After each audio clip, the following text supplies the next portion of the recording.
Hello students, good morning to all of you, class 12th chemistry. So in the last lecture we have discussed about the EMF. क्या थी हमारी EMF की electromotive force किसके equal होती है? Oxidation potential plus के reduction potential.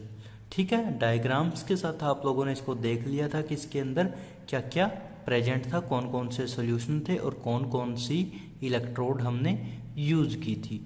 उसके बाद हमने इसकी रिप्रेजेंटेशन देखी थी कि how to represent a cell. Like हमने H2 का एग्जाम्पल लिया था और कॉपर का, यानी कि Cu2 पॉजिटिव से कन्वर्ट हो गया था वो Cu में, जिसका ऑक्सीडेशन पोटेंशियल कैसे निकाला था. EMF की वैल्यू दी थी उसने 0.34 इज इक्वल टू क्या था उसका ऑक्सीडेशन पोटेंशियल की वैल्यू 0 और रिडक्शन पोटेंशियल हमें फाइंड आउट करना था. तो रिडक्शन पोटेंशियल किसके इक्वल आ गया था 0.34 के. अब हम लेके चलते हैं बच्चे सेकंड एग्जाम्पल. देखिए सेकंड एग्जाम्पल का पहले डायग्राम.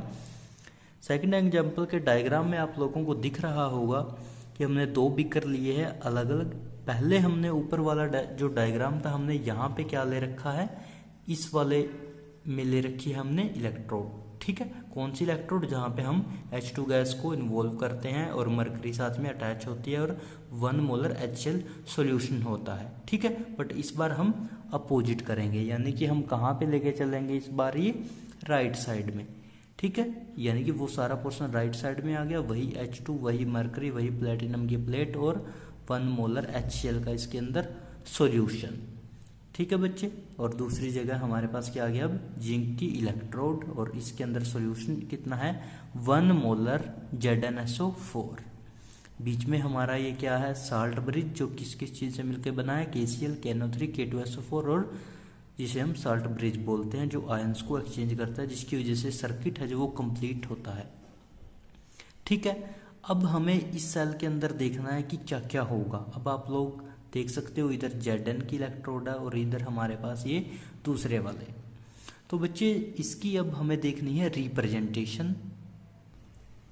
देखिए इसकी रिप्रेजेंटेशन में क्या क्या लिखा है कि Zn0 का मतलब इसके ऊपर कोई चार्ज नहीं है, /Zn2 पॉजिटिव 1 मोलर.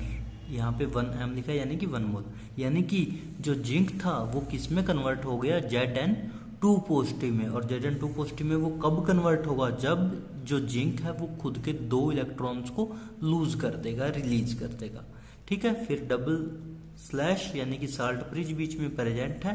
फिर क्या होगा इधर 2H पॉजिटिव. ये 2H पॉजिटिव कहाँ से आया है, ये आया है 1 मोलर सॉल्यूशन थे. किसका सॉल्यूशन था हमारे पास 1 मोलर HCl का सॉल्यूशन था. HCl को ब्रेक डाउन करेंगे तो यानी कि H पॉजिटिव और Cl नेगेटिव. वो जो H पॉजिटिव से कहता है वो कितने हैं 2H पॉजिटिव. ठीक है, वो 2H पॉजिटिव क्या करेंगे 1 मोलर सॉल्यूशन में से जो निकले हैं वो 2 इलेक्ट्रॉन्स को एक्सेप्ट कर लेंगे जो किसने दिए थे Zn ने. ठीक है, और वो कन्वर्ट हो जाएंगे after accepting the electron H2 के अंदर. ठीक है, अब देखते हैं इसका EMF यानी कि इलेक्ट्रोमोटिव फोर्स. अब वो क्या थी इलेक्ट्रोमोटिव फोर्स, ऑक्सीडेशन पोटेंशियल. यहाँ पे मैंने OP लिखा है कि oxidation potentials of zinc electrode plus reduction potentials of H2 electrode. यानी कि जिंक इलेक्ट्रोड का हमें क्या देखना है ऑक्सीडेशन पोटेंशियल, और हाइड्रोजन वाले इलेक्ट्रोड का हमें क्या देखना है रिडक्शन पोटेंशियल RP. क्लियर. अब वो बोलता है कि जो EMF है कहते सेल की, वो EMF उसने दी है हमें 0.76. ठीक है बच्चे, ऑक्सीडेशन पोटेंशियल Zn इलेक्ट्रोड की हमें फाइंड आउट करनी है, या वो ऐसे की ऐसे रहेगी. ठीक है, और इसकी जो इलेक्ट्रोड है यानी कि हाइड्रोजन वाले इलेक्ट्रोड की जो रिडक्शन है वो कितनी है 0. ठीक है, इस वैल्यू में 0 पुट करेंगे. ये वैल्यू हमें दे रखी है, तो तीसरी वैल्यू किसके इक्वल आ गई हमारी oxidation potential of zinc electrode के. क्लियर. ये था सिंपल सा एग्जांपल. अब आप लोग एक फॉर्मूला देखिए, कहता जो ऑक्सीडेशन पोटेंशियल होता है वो क्या है माइनस रिडक्शन पोटेंशियल, यानी कि ये एक दूसरे के अपोजिट है एक टाइप से. ऑक्सीडेशन पोटेंशियल पॉजिटिव है तो रिडक्शन पोटेंशियल यहाँ पे नेगेटिव है. ठीक है, इसके बेस के ऊपर हम एक न्यूमेरिकल देखते हैं, तब आप लोगों को ये और ज़्यादा क्लियर.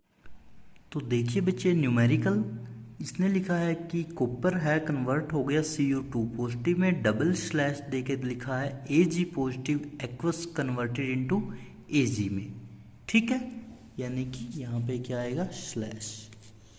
तो अब ये कहता है कि इसका हमें क्या कैलकुलेट करना है, ईएमएफ की वैल्यू। दोनों वैल्यूज उसने हमें दी है कि जब ई नोट Cu2 पॉजिटिव से converted into Cu and the value is 0.34 volt, 0.34 volt, ठीक है। और जब उसने दी है E naught Ag positive slash Ag में, वो वैल्यू कितनी है 0.80 वोल्ट। तो अब आप लोग क्या करोगे, ई सेल का फॉर्मूला लगाओगे, पोटेंशियल कौन कौन सा होता है, ऑक्सीडेशन और रिडक्शन, और इसका क्या कैलकुलेट करेंगे बच्चे हम लोग, इसकी final value according to our formula. आगे देखिए, आगे कहता है ये the spontaneity of a reaction for a redox reaction to be the EMF should be positive. कहता जब हम रिडॉक्स रिएक्शन की कभी भी स्पॉन्टेनिटी में, यानी कि एकदम से अगर हम देखना चाहें उस रेट का रिएक्शन, तो जो कहता है जो ईएमएफ की वैल्यू होती है वो क्या रहती है, पॉजिटिव वैल्यू रहती है। अब वो देखते हैं कैसे, एक एग्जांपल लेते हैं। कहता can the nickel spatula be used to stir the solution of a copper sulphate, कि क्या कॉपर सल्फेट के सॉल्यूशन को स्टीर करने के लिए, हिलाने के लिए हम निकल स्पैचुला का यूज कर सकते हैं। अब उसने हमें वैल्यू भी दी है कि ई नोट Ni यानी कि निकल स्लैश Ni2 पॉजिटिव वैल्यू है 0.25 वोल्ट। फिर दी है उसने ई नोट Cu से converted into Cu2 positive and value is -0.34 volt, ठीक है। अब इनकी रिएक्शंस देखते हैं कैसे है कि Ni प्लस के CuSO4 कन्वर्ट किस में हो जाएगा, ये Cu जो SO4 के साथ था वो अलग हो जाएगा, ठीक है, और जो Ni अलग था वो SO4 के साथ मिलके निकल सल्फेट NiSO4। रिएक्शन में क्या हुआ होगा कि जो Ni था कहता वो कन्वर्ट हो गया Ni2 पॉजिटिव में, और जो Cu2 पॉजिटिव था वो कन्वर्ट हो गया Cu में, ठीक है। अब हम निकालते हैं ईएमएफ। ईएमएफ की वैल्यू क्या क्या दे रखी थी इसने, 0.25 और -0.34। हमने क्या लिखी है कि 0.25 प्लस 0.34। अब ये प्लस कैसे आ गया, यहाँ पे तो माइनस आना चाहिए था। अब फॉर्मूले को दोबारा रिमाइंड करो कि ऑक्सीडेशन पोटेंशियल रिडक्शन पोटेंशियल के अपोजिट था, और माइनस माइनस क्या हो जाएंगे प्लस, तो 0.25 और 0.34 मिलके 0.95 वोल्ट, ठीक है बच्चे यहाँ तक। उसके बाद हम लोग देखते हैं नर्नेस्ट इक्वेशन। अब ये नर्नेस्ट इक्वेशन क्या है देखिए, कहता यहाँ पे हम आज इसका सिर्फ इंट्रोडक्शन ही करेंगे, कल इसको कंप्लीट करेंगे। कहता when the concentration in a cell is 1 molar, कि जब किसी सेल के अंदर जो कंसंट्रेशन है इलेक्ट्रोलाइट के सोल्यूशन की तो वो 1 मोलर हो, और जो टेम्परेचर हो वो 298 केल्विन हो, then the electrode potential is called the standard electrode potential. तब हम उस दौरान उस सेल के उस इलेक्ट्रोड के पोटेंशियल को क्या कह देते हैं, स्टैंडर्ड इलेक्ट्रोड पोटेंशियल, ठीक है स्टूडेंट।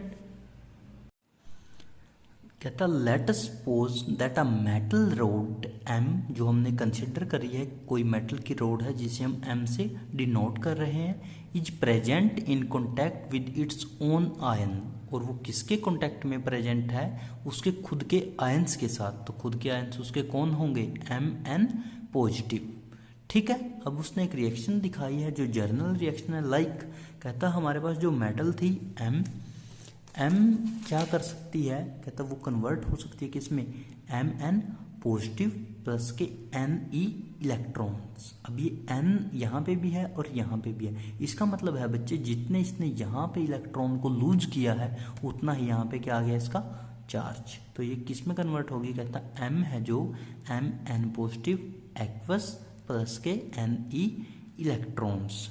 अब हम देखते हैं नर्नेस्ट इक्वेशन कि नर्नेस्ट इक्वेशन होती क्या है। नर्नेस्ट इक्वेशन देखिए, कहता Mn positive slash M, Mn positive slash M is equal to E nought Mn positive slash M minus RT by NF Ln, यानी कि log M ब्रैकेट में बंद कंसंट्रेशन, और Mn पॉजिटिव ये भी ब्रैकेट में बंद। अब इन सब का मतलब क्या है वो देखना है हमें। ये आप लोगों को पता ही है क्या है हमारा ई सेल, ये ई नॉट की वैल्यू। आर का मतलब क्या है, गैस कांस्टेंट। आर क्या होता है, गैस कांस्टेंट, जिसकी वैल्यू क्या होती है 8.314। ठीक है, आगे इसकी ये यूनिट दे रखी है, देख लीजिए, पता ही है, ये 9th से पढ़ते आते हो। उसके बाद टेम्परेचर, यानी कि टी, आर के साथ क्या है टी का मतलब टेम्परेचर, और टेम्परेचर अभी हमने बताया कितना होना चाहिए 298 केल्विन। ठीक है, उसके बाद नीचे आ जाते हैं एन पे। एन का मतलब होता है नंबर ऑफ इलेक्ट्रॉन्स, ये कितने इलेक्ट्रॉन्स है यहाँ पे। उसके बाद है एफ, एफ का मतलब फैराडे, फैराडे कांस्टेंट की वैल्यू आप लोगों को पता है। ठीक है, उसके बाद क्या है एम। अब यहाँ पे इस एम का क्या मतलब है, जो यहाँ पे हम मेटल लेके चले हैं। और एम एन पॉजिटिव का क्या मतलब है, ये वाली चीज कि इसने कितने इलेक्ट्रॉन लूज करके ये किस चार्ज में कन्वर्ट हुई है। ठीक है, this is all about the introduction of the Nernst equation for a electric rod. ठीक है भाई स्टूडेंट्स, यहाँ तक